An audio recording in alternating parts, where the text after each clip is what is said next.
Hello everybody, as promised, here is my video on my many thoughts on the Empathic Oracle.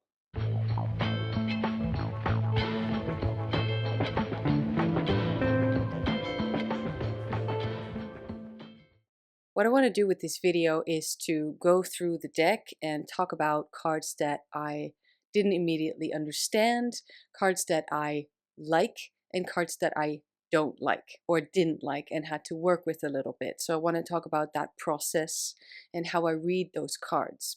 Because you see, the Empathic Oracle is made for people who consider themselves empaths. It's made for empaths. And so this deck deals for all the so-called typical issues that empaths encounter. The reason I got this deck for myself, and I'm actually doing client readings with this oracle deck alongside tarot, because I am a tarot reader, is because I needed a oracle deck that just was not too much of a big thing or not too much of a weird thing.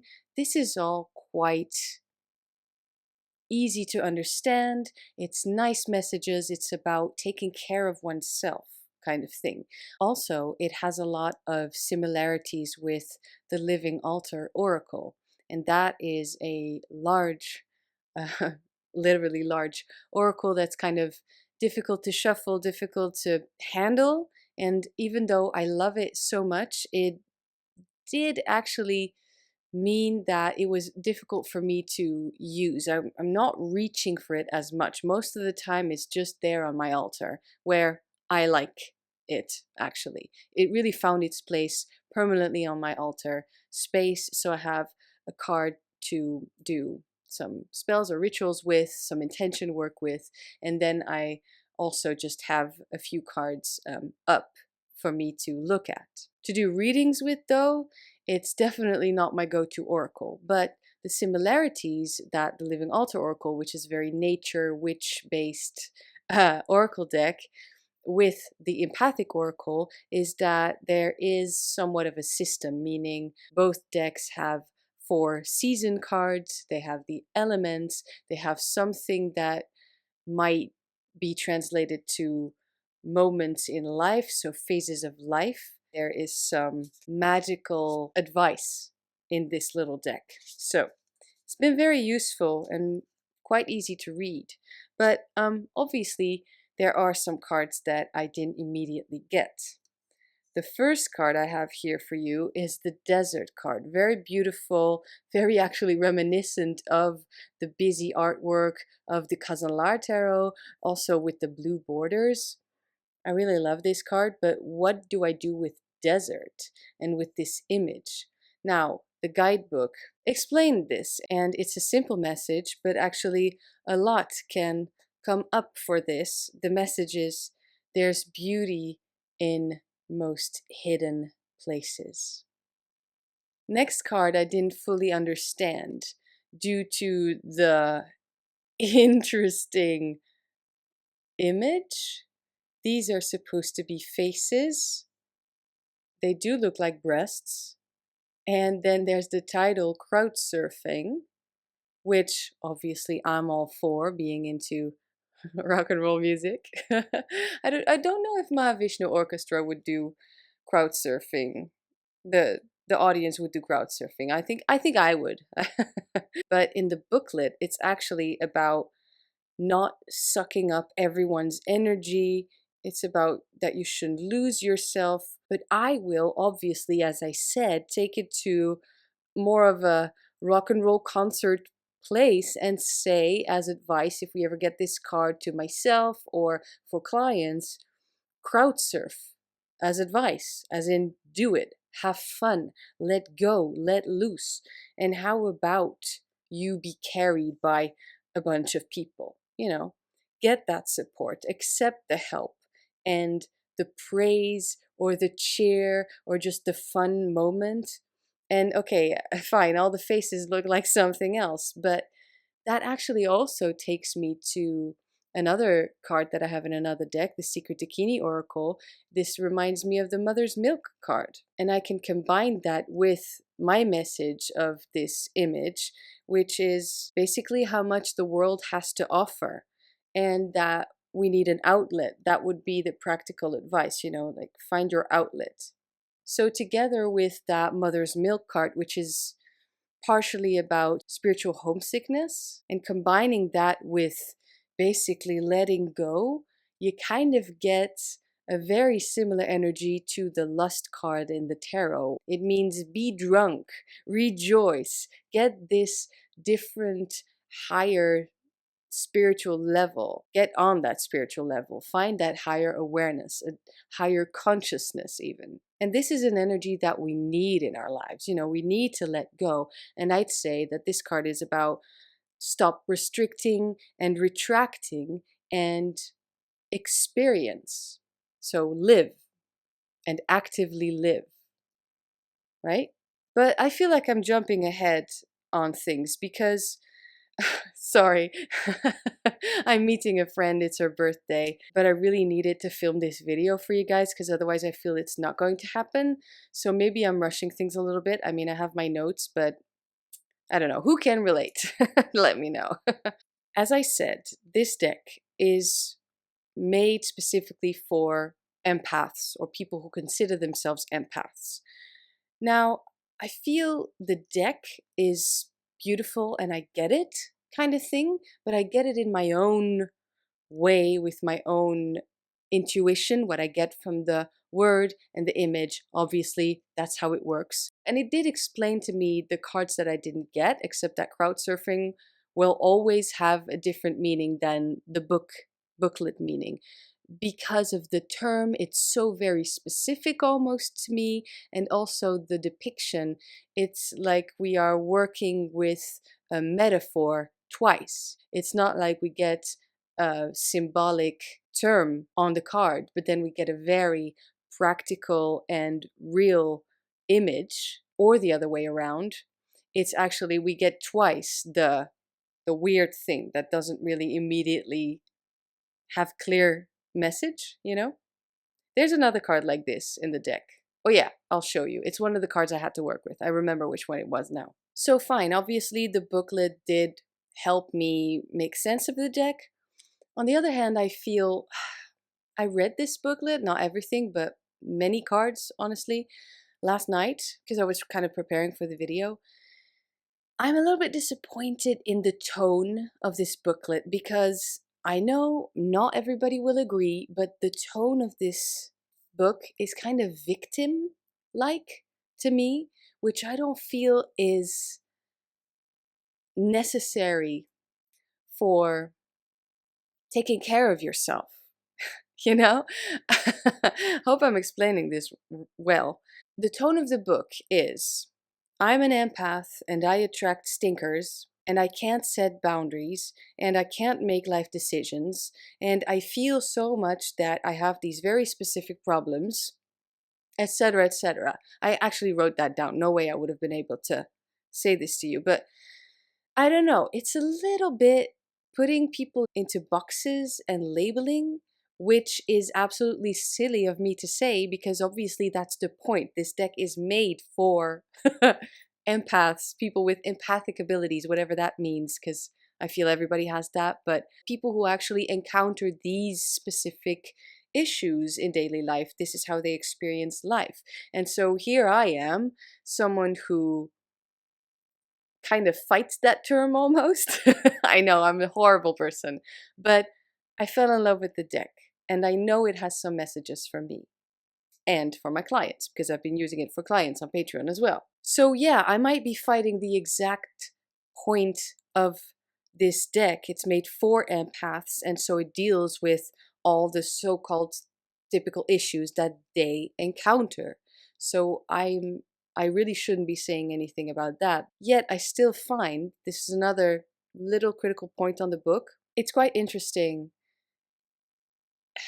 I'm lacking a little bit of the empowering aspect of it. I feel like this deck is made to recognize yourself. But then where's the lesson? Where's the empowering part? I guess the empowering part then is that you can recognize this reoccurring issue or something like that in your life, and that it has a place in this world of this deck, so that it's real. It's kind of a confirmation that whatever you're going through, other people are going through as well. The deck actually explains way too often, according to my taste, what this empath, the reader, should not do. Like the pedestal card, which is one of the cards I didn't like in the beginning, obviously it says, stop putting people on pedestals. And then we get things like, beware of predators. Is this the predator card? No, wait, here. Beware of predators. Beware of gaslighting. Beware of putting people on pedestals. Beware of not having boundaries. Beware of thinking too narrow. Beware of resistance, etc. None of which is bad advice, but man, am I allowed to say that I prefer the message that I see in these cards? This is terrible. I know, again, I'm a horrible person. Because you see, I don't consider myself exceptional in my empathic abilities. I'm not special in that specific spectrum. Empathy is a human trait overall, normally, right? And, well, these oracle cards contain messages for everyone. At least that's how I work with it. So it's not actually me hating on the deck or criticizing the deck. I'm just criticizing a little bit of that tone of the deck. I feel it's a little bit maybe victim-like, or the book rather. But what we can get out of the cards intuitively is so much more, and then also empowering, because I feel like the text is missing that a little bit. It's mostly just, I have this problem, and finally the deck gives that problem a voice, kind of thing. But then where's the next step? You know what I mean?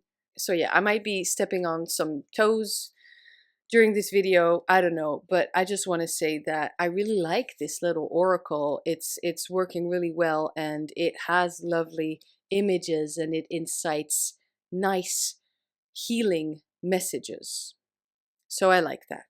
And well, here's what I think of each specific card. We already went through the cards that I didn't immediately get, the desert and the crowd surfing card, but I feel with the information from the booklet and just the little overlap from other cards and my own experience, definitely messages that I can work with. Then there's the cards I don't like, which I've already all shown you. Let's start with validation.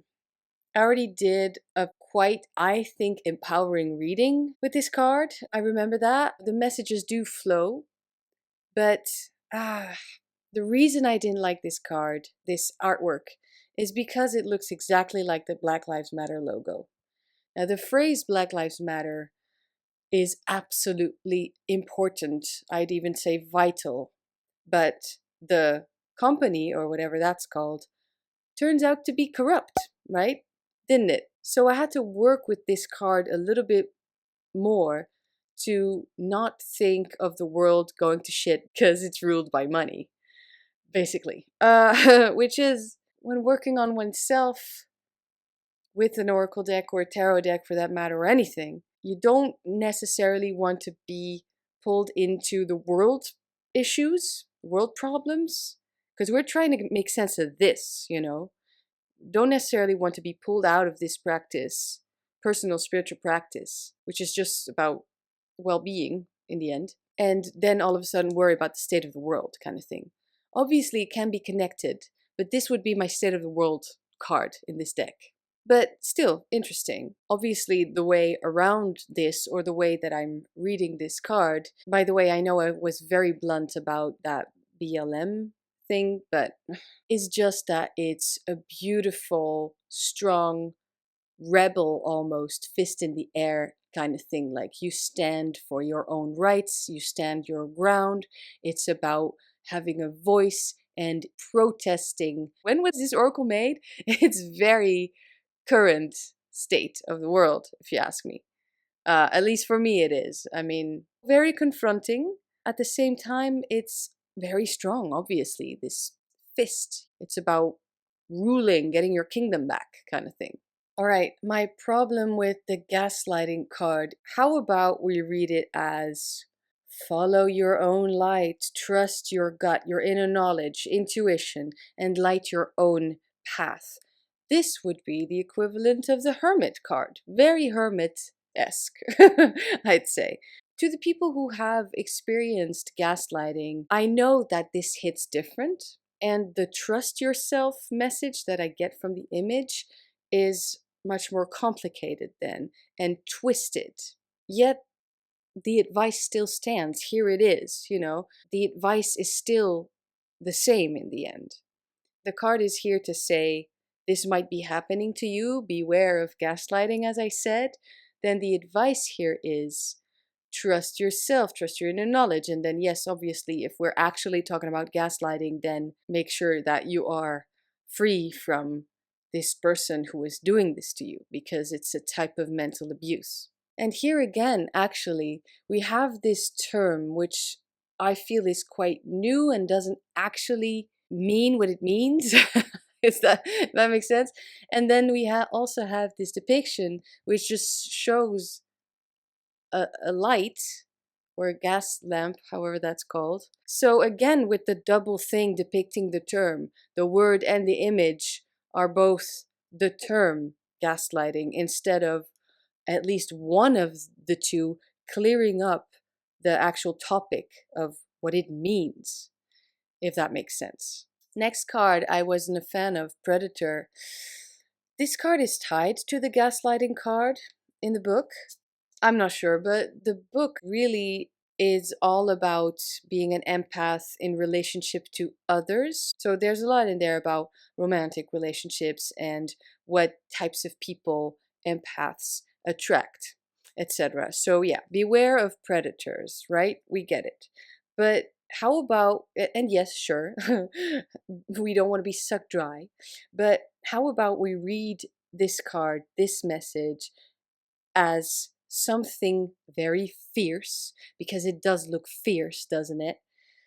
You hunt for what you want. Go and get it. Find the beast within, the freedom within yourself. And then add, you are not a prey, so find a way to ensure that you are not putting yourself in that position. This could be a devil equivalent of the devil card in the tarot. I love to read the devil card as, okay, fine, meaning that we all find in there is that something has a hold of you. But how about we stop identifying with the little imps or the little people in the card, and we start identifying with the devil itself, because we can actually be that free and that creative and that fierce. The pedestal card, this is a term that I do understand. Don't put people on a pedestal. I kind of like this card now, but original message is stop putting people on pedestals. Well, how about you visualize yourself on there for once? That's me talking now, right? How about you visualize yourself on a pedestal and you take a moment and realize everything that you've accomplished, be proud, that type of energy, because maybe sometimes we need this. Okay, look, if you're a person who tends to put others on pedestals, there's a bigger part of the solution there. It's not just stop putting people on pedestals. There's actually a magical, almost psychomagic kind of thing that you can do, which is, how about you visualize yourself on a pedestal? Turn it around. And I don't mean that it has to stay this way. I just mean that it's a very good exercise for people who need that energy in their lives, so that the balance is reset, so that this person that the reading is for finds that worth again, and then can basically completely let go of the pedestal. Last card I didn't like, surrender, a white flag. So surrender in the book, don't be too rigid and stubborn and let go. Open up the possibilities, surrender to the path that you're naturally on.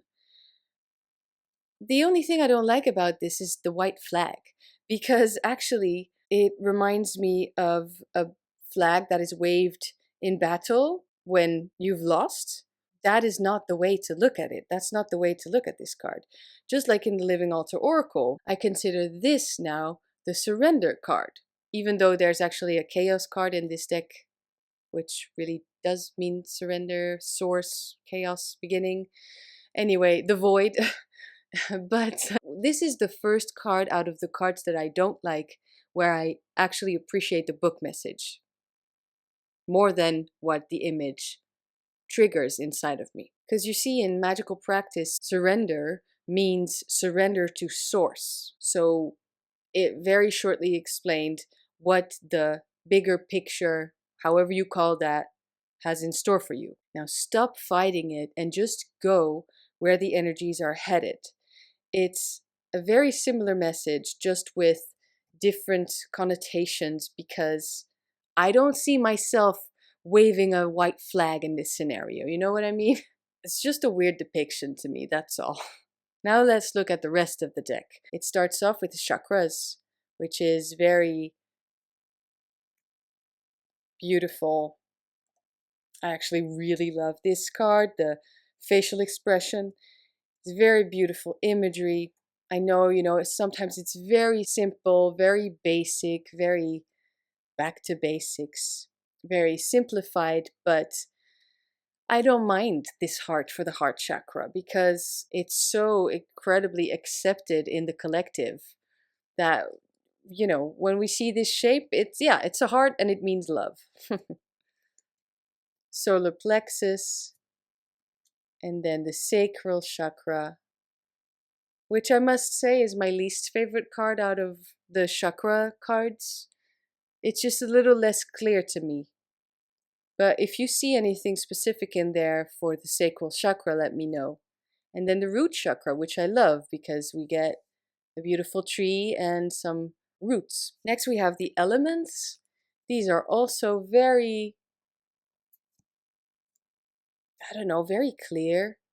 Air, I like that it is kind of stormy. Fire, that would be the wands. Then earth, again with the beautiful trees and the stars, and then we can see the layers of the ground. Yeah, quite beautiful. Next we get those magical intent cards. Manifestation actually looks almost like a cup seen from above, and this is your own concoction, your own spell, your own brew. And then at the same time, also it looks like the earth seen from afar, and everything is possible in your own manifestation. Then shielding, well, this is very clearly a shield. And with the red, it does have some emperor vibes, doesn't it? Focus, definitely love this. It's free with that bird, but then at the same time, I like this upwards focus. I have that on my altar as well. I just love that shape. It means that everything that I make here, it has a direction, and it's kind of, it moves upwards, up and out. Then clearing, and I like that feathers were used for this. Phases, I don't know if it's part of this group or any other group, but the phases of the moon, I can definitely work with that. All of these are really quite clear. Then we get being from Corsica. There's so many mountains. There's also the sea and the moon. I mean, it's a wonderful landscape. To me, this is about reaching goals, the top of the mountain. And at the same time, it's also a little bit of adversity because it takes a lot of effort to climb a mountain, and then at the same time the mountains might be experienced as a type of obstruction from view, because here in Holland everything is flat. It's les Pays-Bas. It literally means the lowlands. So here we get a very clear view, but with this mountain it's a different story. Strength, again, a little bit more straightforward, but I love this little acorn that turns into a big tree. This obviously means that small things can amount to great things. Next, we have the seasons. Spring, many new things. Summer, everything is at its peak. Autumn, death is necessary. And winter would be a type of hibernation. How beautiful. We also have the sun and the moon. Sun would be all the active elements. The moon would be the receptive elements. This would be more light and positive, all the things that you actively do then. And then the moon is the other aspect, the other side of the spectrum, which is about going inwards. This is the conscious energy, and this is the subconscious energy. Gates. With these gates, I don't know about you, but I feel that these are all quite ancient gates that look this way, and they kind of feel indestructible. So it's gates of eternity kind of thing. So anything is possible again. And I feel that it's partially about being in the moment and appreciating what's happening now, as in you are taking the next step, you are leveling up, you are going through this gate and going through this change, and you should really be aware of that moment, of that step, because it's significant, it's important. And this memory that you are actively making memories, will stick with you. Direction, which is kind of like focus, except it shows all the different options. And I like that it's a wheel, kind of the wheel of fortune kind of thing. Holiday. Now this one looks very Christmassy, but I don't read it as such. Although if it would come up for Vlogmas, Christmas Vlogmas, then sure. But I've realized that I read this as a type of hanged man energy, as in this is the winter time, right? So it's the nature is dead, nature is sleeping.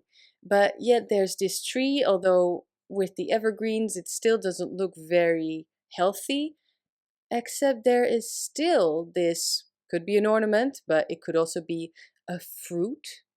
So there's still this fruitfulness about the situation. So just like with the hangman, when you take a step back, when you decide to not act and just see how the situation is going to play out, that decision is actually very fruitful. A lot of good things can come out of that. So that's how I read that. We have hero, could be obviously the fool's journey, or the Six of Wands, victory. Yeah, I like that this is a natural crown. It's not worth something because of money, because of diamonds, because of gold. It's worth something because you give it that worth. And so it's almost as if you decide that you are the king, that you decide that you are worthy, you decide that you should be wearing a crown.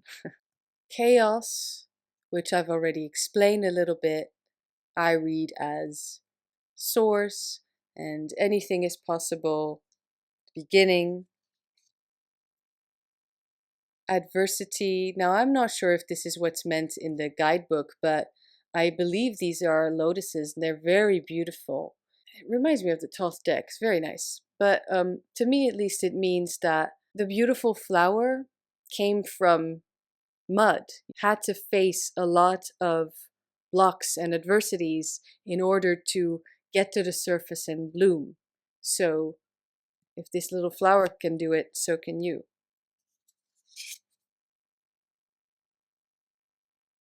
Open heart, very world card, universe card.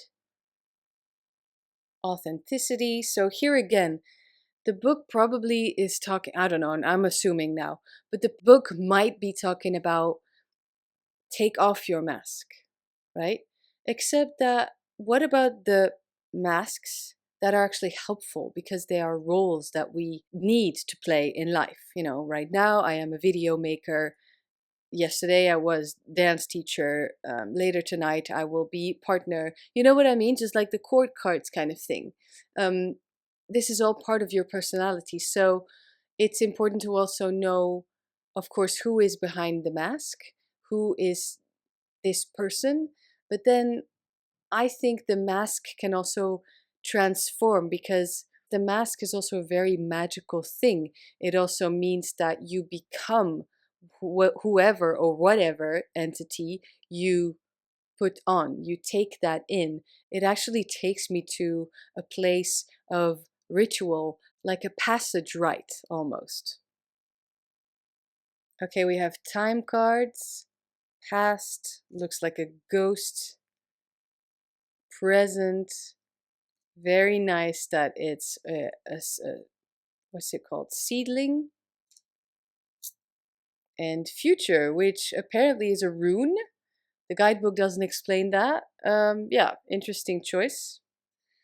Purity, to me, look like bubbles coming to the surface of water, but then also it's kind of in a whale shape. Purity that is very deep inside oneself. We are stardust, we are golden, and we have to find our way back to the garden. Containers, okay, interesting, because this is about, I think, setting boundaries or something, but then also not compartmentalizing too much, because that's bad. I don't know, I actually have to read the guidebook again on this one. I don't think it's necessarily bad to give everything a little place, you know?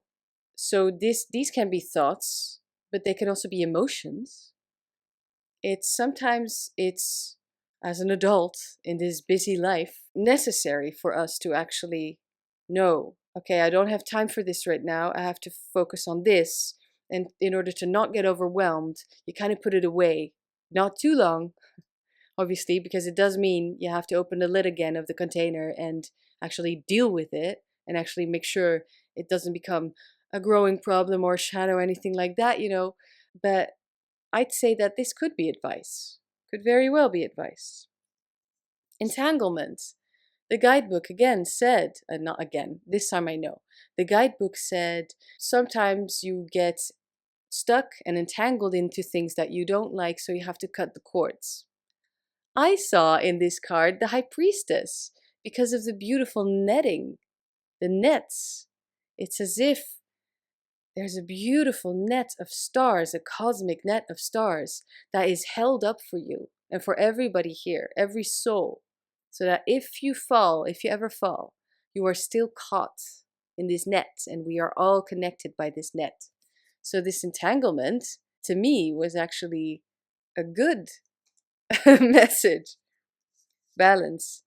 The only card in the deck that is computer art, I believe, at least that's what it looks like, which is interesting and to me part of the message, because balance and then this kind of flower of life almost kind of geometry shape, it reminds me of those old hand-woven carpets. I happen to have two in my home. I'm very lucky. I like the vintage thrifty stuff. I don't know if it's like that in most cultures, but in the carpets that my parents used to have, there were deliberate mistakes made in the pattern. And the reasoning behind that is because only God is perfect. So if you were to make a perfect rug, then you would insinuate that you are as good as God, or that you believe yourself to be on the same level as this thing that we can never understand. But if you make a mistake, that's about embracing your own humanity and mortality. And so this being the only perfect card in the deck, it kind of brings me there. Resistance, sure, we shouldn't resist change or whatever, but also boundaries I see in this card. Timeline, I like this because it's a life path, a life story, and there are many different layers and different different flavors, different ways to look at the same situation. Actually, it's very. Katie Flowers made a video on it. What's that Pixar movie with the emotions? Reminds me of that. Non duality. Things that seem to be opposites are actually extreme points of the same thing. Chameleon. Specialness. Specialness is still a hard card for me, the way that it was explained in the book, I mean. But looking at the image, I just mostly get star card, obviously. And then also there's a type of imagination in there, because what can you see in this shape? Looking up at the stars, taking a moment, just like when we were kids, we see shapes in clouds, we see shapes in star formations, and we wish upon stars, and they're shooting stars. That kind of stuff. That's where this card brings me. Beginnings, very nice with a phoenix, at least that's what I see in it. Your story, you are the one writing your own book, not just reading it. And then the last card, kind of like a sad ending, but it's stuck. This would actually also be Wheel of Fortune, wouldn't it? Because you need to find that handle to crank it up again so that the energies in the wheel start turning again, start shifting and changing again, because you don't want to be stuck, obviously. Yet, looking at the light side of this, stuck could also be transformed into being grounded and being here in the now, not always needing to go somewhere and do something. So you see, it's definitely not an affirmation deck, I said, and it's definitely not a deck that is all about advice either, because there's so many cards in the deck that say, don't do this, which is fine, it's fine, except it's a very beware of everything booklet. And what I see in the deck is nice healing messages and contemplations, truly. So it's a very good deck, very good, easy, gentle deck to journal with, for instance. So yeah, those were some of the things that came to mind. I know some of them were very random and others were very specific. Either way, to me, they are part of the message. So I want to know, how do you feel about reading Oracle in this way? Do you always need to study and follow the guidebook, or is this also fine? And do you think I actually like this deck or not? Because I think I like the deck. I'm just gonna set the guidebook aside most of the time, because it helped me with 2 cards so far. With the rest of the cards that I looked up in the guidebook, either it wasn't much of a help, or I felt that the message in the guidebook was even further from what I was looking for. I'm working to find that balance, because I don't want to just ignore the message that I read, but then also, how nice is it to have an intuitive deck that's just gentle and nice, and the voice, and it clicks, and I understand the messages until I check the guidebook. Then I think I'm all wrong. Either way, I hope this came in useful. I just want to say thank you so much for being here. I'm gonna play the game. How about this time we do Stardust? Stardust. Look, it's right there. You don't even have to look up the spelling. If you've made it this far, then please comment Stardust. Even if you have nothing to say and you just made it this far, do me a favor, comment Stardust. If you do have something to say, then maybe implement this word into your comment. Then also, if you are new here, please let me know so I can properly welcome you to this online space. Check out my other stuff, including the video that I will link in the screen. If you liked this video, then I'm pretty sure you'll like that video as well, because it's again about dissecting another deck. And that was it for today. Have a lovely, lovely week. Thank you so much for being here. I will see you very, very soon.